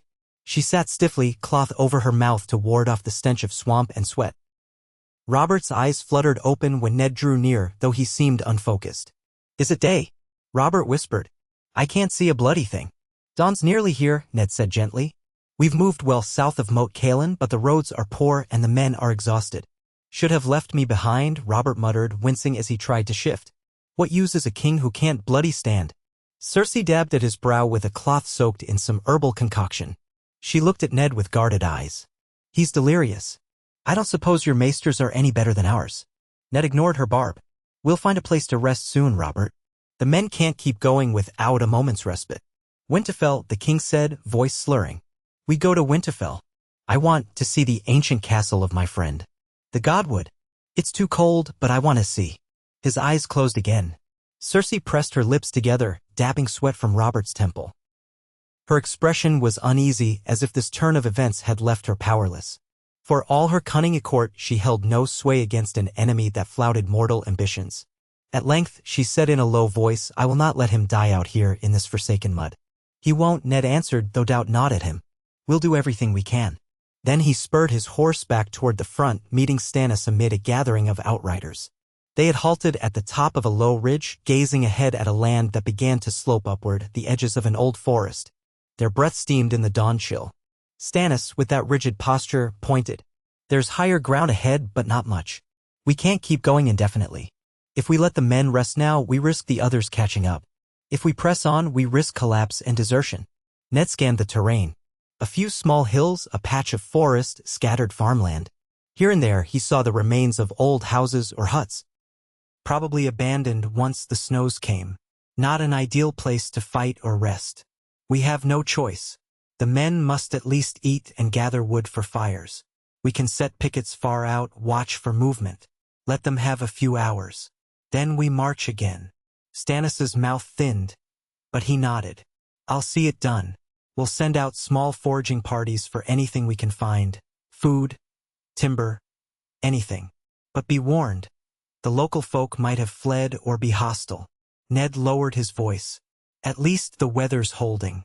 If a true blizzard hits us now, we're finished. They moved the host onto the higher ground, forming a rough circle. Men threw themselves down on damp blankets, too tired to complain. Fires were lit, and the smell of thin porridge and stale bread soon filled the air. Armor was peeled off to check frostbite and to ease cramped muscles. The bodies of the dead were unceremoniously lined up for burning if there was time. Some priests prayed to the seven, others to the old gods, still others to the drowned god or the Lord of Light, any deity that might intercede. Tents were only partially erected. Most realized they wouldn't linger long enough to make them worthwhile. Ned dozed for a scarce half-hour, propped against a stump, until a runner approached to inform him that Tywin Lannister and Mace Tyrell had arrived and wanted a word. Ned found them beneath an old oak near a sputtering torch. Tywin, dressed in practical traveling leathers but still every inch the commanding presence, greeted Ned with cool politeness. Mace Tyrell shifted from foot to foot, looking uneasy. Jaime Lannister stood a few paces back, arms crossed, scanning the surroundings as if bored. Tywin got straight to the point. We cannot stay on the run indefinitely, Stark. My men are stretched thin, as are yours. We must choose a place to make our stand. You say Winterfell. We say White Harbor. Which is it? Mace Tyrell cleared his throat. The sea lanes near White Harbor are essential. My ships from the Reach could bring supplies, or we could trade for more. At Winterfell we are landlocked, reliant on roads blocked by snow. If the others besiege us, we'll starve. Surely it makes more sense to secure White Harbor, build fortifications, make it our stronghold. Tywin's gaze flicked to Ned. I have no love for these bleak lands, but I see the logic in Lord Tyrell's view. The north is vast, the others could slip around us, but White Harbor is more defensible with fewer men. A strong garrison there, a secure harbor. Meanwhile, you Starks can attempt to hold Winterfell if you wish, but do not expect the entire realm to freeze to death on your battlements. Ned took a calming breath. And if the others bypass White Harbor, move inland, and destroy Winterfell along with the smaller holdfasts, you'll be surrounded. White Harbor is no safer if the entire region around it falls. Tywin's lips tightened, though he did not refute the point outright. We would not simply hide behind walls. We would mount sorties. But the difference is that we can supply ourselves by sea. The Braavosi, Lyseni, and Myrish might not care for a war, but they'll care for our gold. If we run short on food, we can buy it from Essos and ship it in, whereas if you rely on farmland, you'll starve once winter takes hold. Ned thought of the old castle at Winterfell, the crypts, the godwood, the hot springs that heated the castle walls. He thought of his forebears who had survived countless winters there. Winterfell has never fallen. The hot springs keep it warm year-round. The farmland around it is the best in the north, bar the White Knife region. We have some resources stockpiled. If we concentrate our efforts, we might hold out or at least slow the others' advance. He paused. But I won't deny White Harbor is important. That's why I propose we do both. A large contingent under a capable commander holds White Harbor, fortifying it with all your considerable wealth, Lord Tywin, Lord Tyrell. And a second host accompanies me to Winterfell to stand guard over the heart of the north. If either fortress is threatened, we can come to each other's aid, provided we keep supply routes open. Mace Tyrell considered that. 2 hosts might be weaker than one combined force. Tywin met Ned's eyes. True, but if one combined force chooses incorrectly where to stand, we may lose everything. Stannis Baratheon will want to retake the land route, perhaps hold the neck from Moat Cailin as well. That's 3 points to defend. Do we even have enough men for this? Ned hesitated. It's riskier. But dividing our forces along strategic points is better than abandoning the entire north save for one city. Tywin drummed his gloved fingers on the hilt of his sword. Very well. My men will secure White Harbor. We'll build fortifications, ensure supply lines by sea. We'll need coin from the crown to finance it. For the good of the realm, he added with a faintly mocking tone. We'll also maintain cavalry patrols to intercept any whites or others that stray in that direction. But do not expect me to send an army to Winterfell if the others descend upon it in force. My priority is White Harbor. Unless the king commands otherwise. The king will command as is best for the realm, Ned said, voice stiff. He wants us unified, not bickering. Yes, well, let the king speak if he is able, Tywin said coolly. Until then, I'll instruct my knights to prepare for White Harbor. My ships are already there. We can sail and be gone before the next attack. Mace Tyrell gave a flustered nod. And I will accompany Lord Tywin. Some of my banners may choose to ride with you, Lord Stark, but the majority will remain at White Harbor. Someone must handle the logistics. Ned had expected as much. Better to have them in White Harbor than to watch them desert altogether. Very well. We break camp soon. I'll march north to Winterfell. In time, we'll coordinate with ravens, or perhaps riders along the King's Road if it's still passable. Tywin inclined his head. We have an accord, then. I'll see you on the day this is ended, if the gods are merciful. With that, he turned and strode away, Jaime trailing after, and Mace Tyrell waddling behind with a glum expression. When they were gone, Ned let out a breath he hadn't realized he was holding.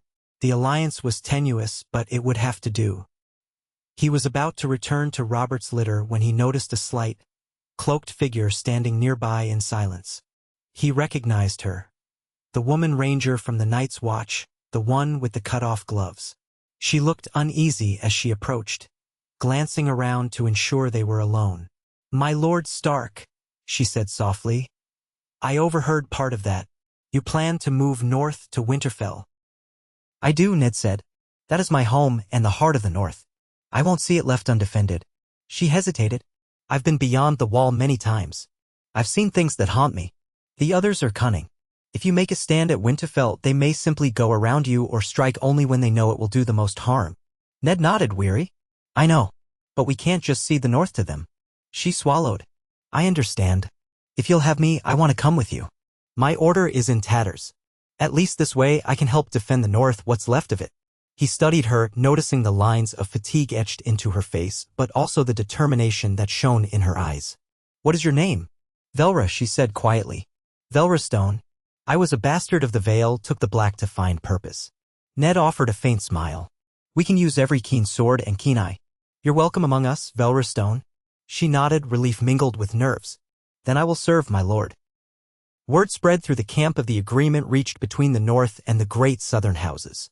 Men grumbled, confused about what it all meant, but continued packing. Horses were harnessed to wagons, the wounded secured, and the entire host began moving again as the morning sky brightened from dull gray to a pale, lifeless white. The chill in the air never relented. Now and again, a scout returned to warn of shapes on the horizon or fresh tracks in the snow, evidence that the others were not far behind. By midday, the host split. Tywin Lannister and Mace Tyrell led a significant force east, heading toward White Harbor. With them went a contingent of knights, the majority of the supply wagons and the Alchemists' Guild members tasked with controlling the remaining stores of Wildfire. It was a precarious parting. If the others attacked that column, would they stand and fight, or would they panic? None could say. Meanwhile, Ned Stark, Stannis Baratheon, and what remained of the Baratheon loyalists, along with the Northern Banners and many Vale Knights, turned northwest, aiming for the King's Road where it led toward Winterfell.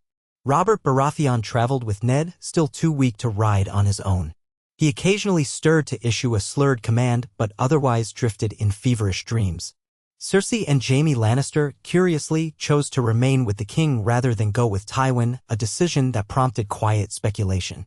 Some guessed that Cersei had grown genuinely concerned for Robert or simply wished to keep an eye on him for her own ambitions. Jaime, for his part, seemed reluctant but refused to leave his sister. Whether out of loyalty or a more complicated bond, no one could be sure. They pressed onward under a sky that threatened snow but did not yet deliver. The King's Road proved easier going than the bogs, though still pitted with ice and littered with debris left by fleeing small folk. Abandoned carts, the bodies of starved horses, the occasional rotting corpse, testaments to the fear spreading faster than any raven. Villagers had locked their doors or fled entirely.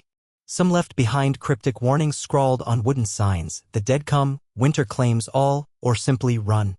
As the day wore on, the cold seemed to deepen, a relentless presence that gnawed at fingers and toes, that stung exposed skin, that made breath hang in the air like ghosts.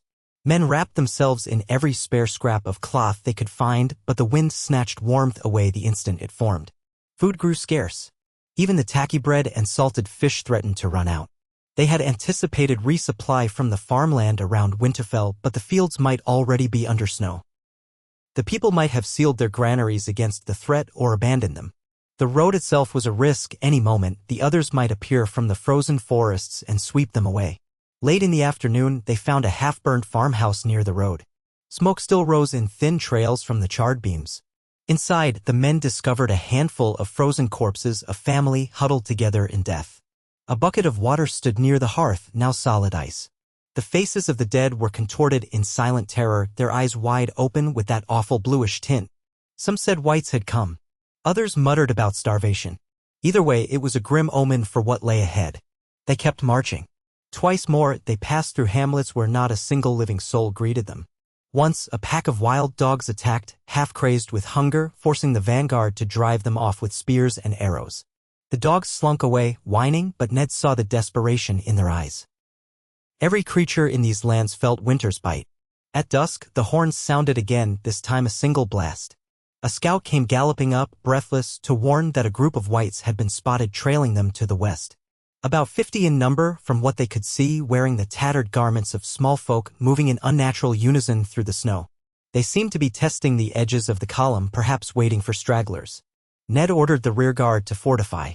Arrows were nocked, torches lit. The whites kept their distance, their pale eyes flickering in the shadows. Some watchers swore they heard faint moans or the grating of bone on bone, but in the dim twilight it was impossible to be sure. Eventually, the shapes faded back into the trees. They would be back or replaced by a greater threat. Night fell once more, and with it came the question of whether to march or to camp. Stannis argued for continuing, given the relatively open road, but the men were barely standing upright. Robert's condition worsened, his fever soared, and Maester Cresson warned that if he was jolted about all night, he might not survive to see dawn. Reluctantly, they halted. Campfires sprang up along the road in a loose semicircle, the men using wagons to form a makeshift barrier. Sentries stood watch while others huddled for a few precious hours of rest. Ned personally inspected the lines, ensuring that the watchers were alert despite their exhaustion. He also posted more men near Robert's litter where Cersei watched her husband with a taut expression. Midnight approached. Overhead, a moon veiled in clouds gave little light. Ned felt the heaviness of despair creeping into his thoughts. They were too few, too vulnerable, and the true winter had barely begun. He wondered if the rumors of the Targaryen exiles might hold a key. Dragon eggs, perhaps, or knowledge of the old Valyrian arts. Could Daenerys or Viserys Targaryen help in any way? Or would they even care for a realm that had cast them out? His mind spun with questions, offering no solace. He was about to retire for a short sleep when he spotted Jaime Lannister standing apart from the others. leaning against a wagon wheel, half shrouded in moonlight. Jamie seemed lost in thought, uncharacteristically subdued. Ned approached cautiously, unsure if Jamie would welcome conversation. But Jamie spoke first, voice low. "We used to complain about the heat in King's Landing," he said with a mirthless chuckle. "Now I'd give half my fortune to feel that warmth." Again, he glanced at Ned. "Is he going to make it, Robert?" "I don't know," Ned admitted. "We're doing all we can." Jamie looked down, a muscle in his jaw twitching. He used to be unstoppable. I remember him at the Trident, how he roared Rhaegar's name and charged with that hammer. Part of me still can't believe we're here, fighting ghosts of winter. Maybe this is punishment for all the blood we spilled. Ned didn't reply. He gazed at Jamie, seeing a flicker of genuine emotion. For all their animosity, they were both men who had loved battle once, or at least believed they did. War was simpler against the living, men with swords and shields. This new conflict defied everything they thought they knew. At length, Ned murmured, "I hope the gods are kinder than you think." Jamie shrugged, a bitter smile curling his lips. "I never put much faith in them." He pushed off the wagon wheel, resting a hand on the pommel of his sword. "Good night, Stark." Ned nodded and watched him walk away. The camp was quiet as it ever got, with the distant snores and murmured prayers. Ned found a place near one of the fires among his own men. They parted to let him sit, offering a bowl of thin stew. He ate mechanically, barely tasting it. Then he laid his cloak on the ground, trying to find a position that didn't make his bones ache. Sleep came fitfully, haunted by visions of the wall in ruins, of cold-eyed monsters creeping through the night, of Lyanna's final whispers in that tower in Dorne. He woke more than once, hand on his sword, heart pounding, only to see the same bleak camp around him. Before dawn, he rose. The men groaned as horns signaled the renewal of the march. Robert's condition had stabilized for the moment, though his skin was clammy. They forced him to sip watered wine and broth. Cersei dabbed his brow with some mixture Maester Cresson provided. A mild snowfall dusted the column as it trudged onward. At times, they passed old signposts half buried in snow, proclaiming distances to Winterfell or Barrowton. Ned took them as faint signs of progress. Yet with each mile, the risk increased that they'd encounter the others or that fresh snows would block the road entirely. Around midday, they saw the distant silhouette of a large keep perched on a low rise. Stone walls, an ancient tower half collapsed. A banner drooped from the parapet, impossible to identify at a distance. An advance party rode ahead, returning with news. The keep was abandoned, but not entirely. The gates stood ajar, splattered with blood and littered with fallen weapons. Inside, they found evidence of a recent skirmish, broken arrows, scattered footprints, corpses in various states of decay. Some had the black cloak of the Night's Watch. Others wore rags or northern livery. The hall reeked of death. Strangely, though, no whites remained. It was as if they had moved on after the slaughter. Ned decided to use the keep as a brief shelter, letting the men rest within the walls while pickets guarded every entrance. The walls offered a semblance of safety. Fires were lit in old hearths. Meanwhile, search parties scoured the storerooms, discovering small caches of grain and salted pork, not enough to feed the host for more than a meal or two, but still a welcome reprieve from the endless salted fish and hard bread. In what had once been the Great Hall, Ned stood with Stannis, Jamie, and several other leaders, taking stock of their resources. The battered wooden table was stained with old blood and the banners that hung on the walls were tattered. The air felt stale, as if ghosts of the recent battle lingered. Stannis used the tip of his finger to trace a rough map scratched onto the table. "We're here. Another few days' march to Winterfell if the road holds." Ned glanced at the map. "We'll have to push hard. The men can't survive many more days in the open if the weather worsens." Jamie leaned over, brow furrowed. "What if we're caught on the road? We have no more wildfire, no strong defensive position. If the others come en masse, we're done." Stannis's mouth set in a grim line. "We keep scouts well ahead and behind. The moment we see the enemy approaching, we form a defensive circle, set what fires we can. We can pray that will buy us enough time to retreat." One of Ned's bannermen, a hard-faced soldier of House Serwyn, spoke up. "The godwood at Winterfell is large. If the others breach the castle, we could flee into the forest. The weirwood trees might have some ancient power. At least that's what old Nan used to say." No one looked entirely convinced, but no better plan was offered. Finally, Ned nodded. "We leave at first light. Until then, rest. Keep watch. This place feels unclean." They parted. Ned lingered a moment, gazing around the hall. Broken shields leaned against the walls, torn banners drooped overhead. He took a moment to kneel beside one corpse that had been covered with a spare cloak. Gently, he lifted a corner, revealing the face of a boy no older than 15, his features stiff with death, eyes unseeing. Likely a squire, or perhaps the keep's young lord. Ned closed his eyes, a heaviness in his chest. So many lost.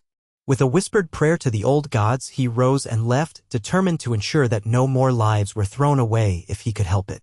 Night fell, the keep standing as a lonely beacon in the darkness. Outside the walls, the howling wind carried faint echoes that made men clutch their swords. Inside, the fires in the hearths danced, casting distorted shadows on the walls. By the feeble torchlight, the maesters tended Robert once again, checking his fever. Nearby, Cersei sat, haggard, while Jaime paced. Stannis conferred with his captains in another chamber. Those not on guard duty tried to sleep in corners, lulled by the hiss of the wind through shattered windows. Sometime past midnight, screams shattered the uneasy stillness. A sentry from the eastern wall came stumbling in, babbling about blue-eyed corpses scaling the ramparts. Instantly, the keep erupted into chaos. Men rushed to their feet, grabbing weapons, fumbling for helmets. Torches flared to life, casting wild flickers on stone walls. Ned snatched his sword, his heart pounding. The others had found them. He charged into the courtyard to see shapes emerging from the gloom beyond the open gates, wights, at least a dozen, shambling in grotesque unison. Some wore the rotting tatters of peasant clothing, others wore black cloaks that had once been the Night's Watch. Their eyes glowed with eerie blue fire in the torchlight. Archers loosed arrows, some lit, some not, but only a few of the wights fell. Many kept coming, arrow shafts jutting from their frozen flesh. One crashed into a group of men near the stables, flailing with skeletal hands that clawed open throats. Ned shouted for a shield wall, but the men were too scattered and surprised to form ranks properly. Velra Stone, the woman ranger, appeared at his side, brandishing a torch in one hand and a short sword in the other. "We need fire," she cried. "They only fear fire." Amid the confusion, Stannis bellowed orders from atop a section of the wall. Torches began to rain down on the wights from above, men leaning dangerously over the parapets. Where flame touched them, the wights shriveled, writhing in silent agony. Yet more came from the rear, presumably scaling the walls or entering through a breach. Jaime Lannister emerged from a side door, face set, leading a small group of knights. Their swords flashed, but with limited success. Ned ducked as a wight lurched at him, swinging a rusted axe.